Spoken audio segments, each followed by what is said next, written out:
Ciao my friends, welcome to my kitchen. This is where I teach you easy recipes for everyday cooking. And if you're looking for a side dish that is effortless and saves you time, you're going to want to try roasted root vegetables. It's a great way to enhance their flavors by concentrating on the natural sweetness and creating a crisp exterior with a tender interior. It's really simple to do, and I have 8 tips that I'm going to teach you that's going to make sure you don't burn your vegetables and you don't end up with mushy vegetables either. Pronto? Allora andiamo a cucinare.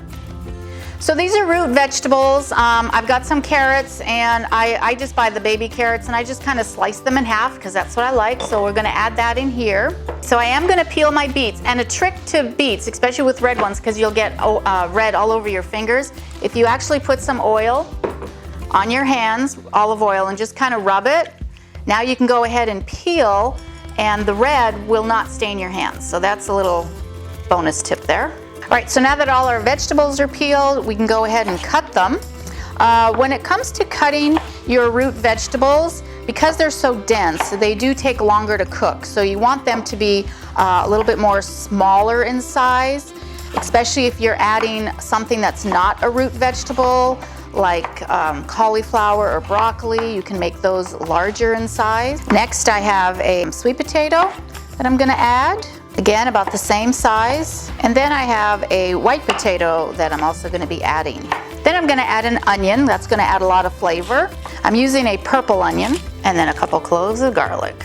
Next, we want to make sure that our veggies are coated with enough oil. You want to make sure that they're shiny and not greasy. Don't forget to salt your vegetables. Not only does the salt enhance the vegetables' natural flavors, but it helps draw out some of that moisture. Less moisture equals crispy caramelized texture. You also want to use an aluminum pan. It actually conducts heat better.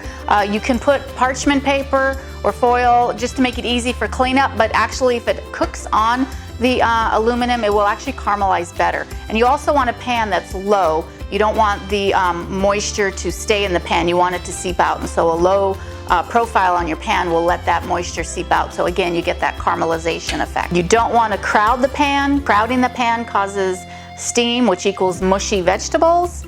And you also want to cook your vegetables at a higher temperature of either 400 or more. Anything less than that, you're baking, you're not roasting. So next we're going to make our sauce. We're going to start with a 1/4 cup of olive oil. We're going to add some honey, about a tablespoon or so.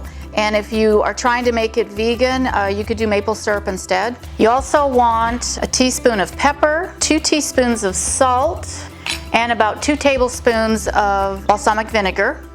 Or you could use a red wine vinegar, but these are good choices because there's actually sugar in the balsamic vinegar or the red wine vinegar, so that sugar is also another factor that's going to help with caramelization. So you just want to mix all that up.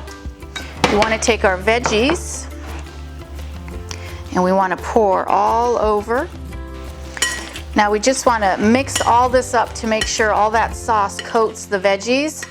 Again, you want all the vegetables to be coated with oil. You don't want it being greasy. We're going to pour our veggies onto our pan. And we just want to spread them out.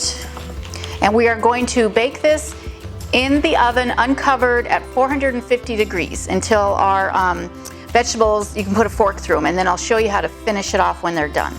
Our roasted root vegetables have come out of the oven, and you can just hear that's the sound you like to hear. You can tell that everything caramelized on the pan, and you can actually see the caramelization process. So we just want to loosen these up. And what I like to do is I like to add some capers and a couple tablespoons, or actually a tablespoon, should probably be enough, of fresh parsley. And just give it a good toss. We just want to spoon this into our serving platter. It's perfect, especially with the holidays coming up. If you're looking for a different type of side dish for your holiday meal, this is a wonderful addition. So as you can see by the 8 tips that I shared with you how you can make perfectly roasted root vegetables, I hope you give this one a try. And please go ahead and like and subscribe if you want more easy recipes for everyday cooking. And I hope that you are able to serve this at your next family function. Until next time, ciao, ci vediamo dopo.